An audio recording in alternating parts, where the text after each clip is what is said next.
السلام عليكم ورحمة الله وبركاته. نحمده ونصلي على رسوله الكريم أما بعد. أعوذ بالله من الشيطان الرجيم. بسم الله الرحمن الرحيم. وقرن في بيوتكن ولا تبرجن تبرج الجاهلية الأولى وأقمنا الصلاة. صدق الله المولانا العظيم. وقال رسول الله صلى الله عليه وسلم: خير مساجد النساء قار بيوتهن أو كما قال عليه الصلاة والسلام। আলহামদুলিল্লাহ।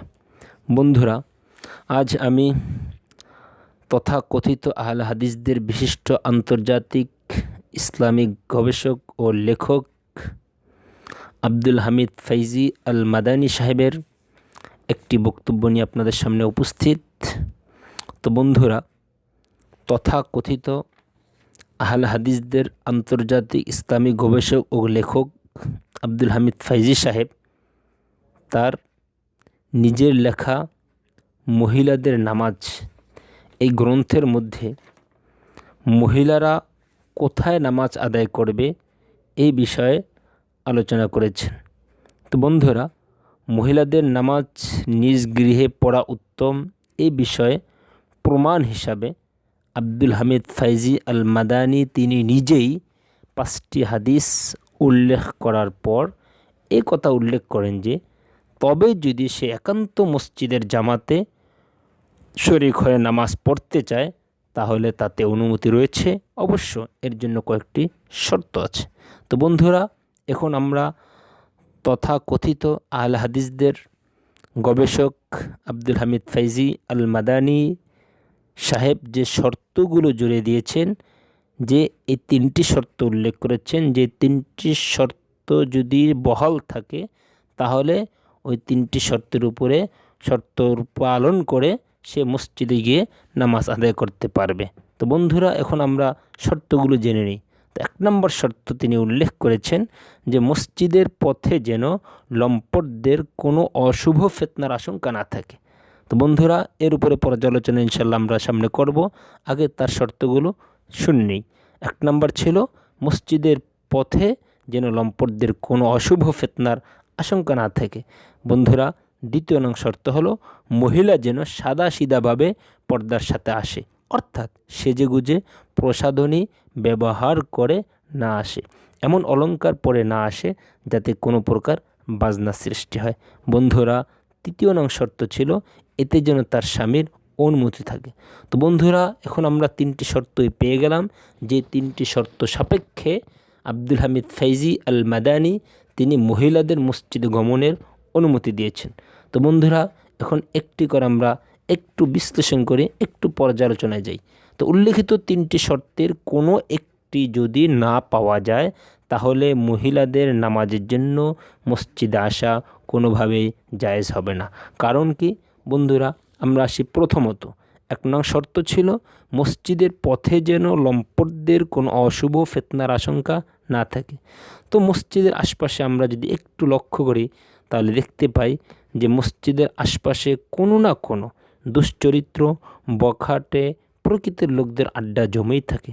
যেমন আমরা একটু খেয়াল করলেই অবলোকন করতে পারি ঢাকা সহ বাংলাদেশের প্রায় মসজিদের আশপাশে নানা ধরনের আড্ডার পরিবেশ বিরাজমান, যদিও তা অত্যন্ত দুঃখজনক বিষয়। বন্ধুরা, 2 শর্ত ছিল কি যে মহিলা যেন সাদা সিধাভাবে পর্দার সাথে আসে। কিন্তু বন্ধুরা, এখন আমরা 2 শর্তের প্রতি কতটুকু বিদ্যমান 2 শর্ত বর্তমান একটু লক্ষ্য করে দেখি। কিন্তু আমরা দেখতে পাই যে বর্তমান যুগে যে সমস্ত মহিলা মসজিদে বা অন্যত্র যাওয়া আসা করে তারাই সবচেয়ে বেশি সাজগোজ করে ঘর থেকে বের হয়। প্রকারান্তরে যে সকল মহিলা পর্দার সাথে থাকতে চায় তারা বাড়ির ভিতরেই নামাজ আদায় করে মসজিদে নয়। তো সম্মানিত দর্শক ভাইয়েরা, সকলের জন্য সকলের জ্ঞাতার্থে আমি আরেকটি বিষয় বলবো। সেটা হলো যে এই বিষয়ে নিজের অভিজ্ঞতার একটি ঘটনা তুলে ধরার প্রয়াস পাব। তো বন্ধুরা, একদা আমি কোনো এক প্রয়োজনে শাহবাগে যাই। ইতিমধ্যে আসরের নামাজের সময় হয়ে যায়। আসরের নামাজের সময় হলে আমি নামাজ আদায়ের উদ্দেশ্যে ঢাকা বিশ্ববিদ্যালয়ের মসজিদে গমন করি। যেই মসজিদের পাশে শায়িত রয়েছেন জাতীয় কবি কাজী নজরুল ইসলাম রহমতুল্লাহ আলাই। তার কবরটা জিয়ারত করে যখন মসজিদে প্রবেশের উপক্রম হই, হঠাৎ সামনে পড়ল এক যুবতী মেয়ে, যার পরনে ছিল হলুদ রঙের একটি থ্রি পিস। আমি মনে মনে ভাবলাম, এই যুবতী মেয়ে সেজেগুজে মসজিদের দিকে আসছে কেন? মেয়েটি এক পা দুই পা করে মসজিদ সংলগ্ন একটি ছোট কামরায় প্রবেশ করলো। আমি একটু এগিয়ে দেখলাম যে সেখানে লেখা রয়েছে মহিলাদের নামাজের স্থান। তখন থেকে আমি নিশ্চিত হলাম যে মহিলারা অসাধারণ সাজগোজ করেই নামাজের জন্য মসজিদে যায়, সাধারণ শর্ত পালন করে যায় না, যা মান্যবর ফাইজি সাহেব উল্লেখ করেছেন। এছাড়া আর অনেক ঘটনা রয়েছে বন্ধুরা। তো বন্ধুরা, দর্শক বন্ধুদের প্রতি আমার একটি প্রশ্ন থাকবে, সেটি হলো বর্তমান যুগে দ্বিতীয় শর্ত তথা মহিলারা যেন সাদাসিধাভাবে পর্দার সাথে আসে কতটুকু বুদ্ধিমান রইল। তো বন্ধুরা, আমরা এই ঘটনার আলোকে এবং আমার নিজের অভিজ্ঞতার একটি ঘটনা শুনাইলাম আপনাদেরকে। এই ঘটনার আলোকে আমরা বুঝতে পারলাম যে দ্বিতীয় শর্তটি কোনোভাবেই বর্তমান বিদ্যমান নেই। তো বন্ধুরা, তৃতীয় শর্ত ছিল যে মসজিদে আসতে যেন স্বামীর অনুমতি থাকে। তো এখন আমার মনে হচ্ছে বর্তমান যুগে কোনো দিনদার পুরুষ বা স্বামী যে আল্লাহ ও তার রসুল সাল্লাল্লাহু আলাইহি সাল্লামকে বিশ্বাস করে এবং আল্লাহর হুকুম ও রাসূলের আদর্শে নিজের জীবন গড়তে চায় এবং বিশ্বনবী হযরত মুহাম্মদ রাসূল সাল্লাল্লাহু আলাইহি সাল্লামের মহাবাণী, কী বাণী? বাণীটা হলো, মহিলা হলো গোপনীয় জিনিস, বাহিরে বের হলে শয়তান তার দিকে গভীর কুদৃষ্টিতে নির্নিমেষ তাকিয়ে দেখতে থাকে, শুনেছে এবং সে তার মেয়ে বা স্ত্রীকে শয়তানের চক্র থেকে হেফাজতে রাখতে চায়। সে কখনো তার মেয়ে বা স্ত্রীকে নামাজের জন্য মসজিদে যেতে দিবে না, বরং দিতে পারে না। সুতরাং সব দিক বিবেচনা করলে দেখা যায় যে বর্তমান যুগে মহিলাদের মসজিদে গিয়ে জামাতে নামাজ আদায় করার চেয়ে বাড়ির অন্দর ও অন্ধকার মহলে নামাজ পড়া অধিক উত্তম এবং জরুরি।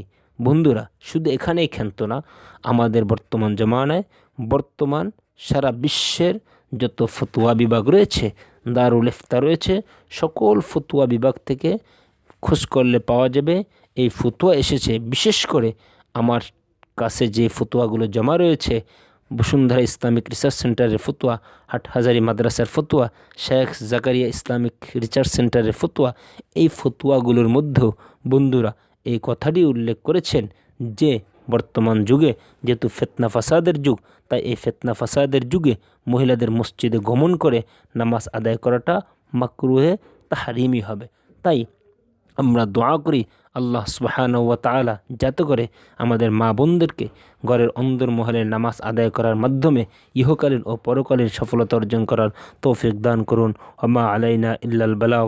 আসসালামু আলাইকুম ওয়া রাহমাতুল্লাহি ওয়া বারাকাতুহু।